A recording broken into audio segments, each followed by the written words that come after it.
Hello everyone. ഇന്ന് ഇവിടെ Varamahalakshmi festival ആണ്. വരമഹാലക്ഷ്മി ഫെസ്റ്റിവൽ കർണാടകയില് നല്ല ഫേമസ് ആണ് and it is devoted to goddess Lakshmi for wealth and prosperity. ഞാൻ ആക്ച്വലി കേരളത്താണ്, പക്ഷെ എന്നാലും ബാംഗ്ലൂരിലാണ് താമസിക്കുന്നത്. എന്നാലും എനിക്ക് ഇവിടുത്തെ ലോക്കൽ ഫെസ്റ്റിവൽ സെലിബ്രേറ്റ് ചെയ്യാൻ ഭയങ്കര ഇഷ്ടമാണ്. എന്നുവെച്ചാൽ ഇവിടുത്തെ ട്രഡീഷൻസിൽ പാർട്ടിസിപ്പേറ്റ് ചെയ്യാനും എനിക്ക് വളരെ ഇഷ്ടമാണ്. അതുകൊണ്ട് എനിക്ക് ഇവിടുത്തെ കൾച്ചർ എനിക്കറിയാം. പിന്നെ അതൊരു സെലിബ്രേഷൻ മോഡാണ്, അതൊരു പ്രത്യേക ഒരു സന്തോഷമാണ്. സോ ഇവിടുത്തെ സെലിബ്രേറ്റ് ചെയ്യുമ്പോൾ ഒരു പോസിറ്റീവ് എനർജി ഫീൽ ചെയ്യും and I feel good about it. പിന്നെ അത് മാത്രമല്ല, ഞാൻ എപ്പോഴും എനിക്ക് പറ്റുന്ന മാതിരി ഞാൻ ഈ ഇവിടുത്തെ ലോക്കൽ ഫെസ്റ്റിവൽസിലും ഞാൻ ഒരു പുതിയ ഡ്രസ്സ് മേടിച്ചിട്ടിട്ട് എനിക്കതൊരു പ്രത്യേക സന്തോഷമാണ്. എല്ലാ വർഷവും ഞാൻ ചെയ്യാറുണ്ട്.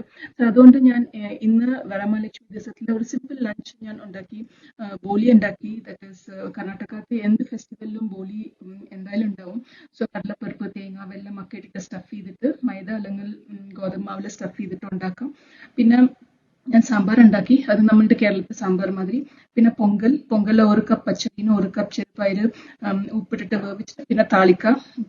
പിന്നെ സേമിയ പായസം ഉണ്ടാക്കി. ഇതാണ് എൻ്റെ വരമഹാലക്ഷ്മി ഫെസ്റ്റിവൽ ലഞ്ച്. ഈ വീഡിയോ എല്ലാവർക്കും ഇഷ്ടമായി വിചാരിക്കുന്നു. Please subscribe to my channel and support me. Thank U.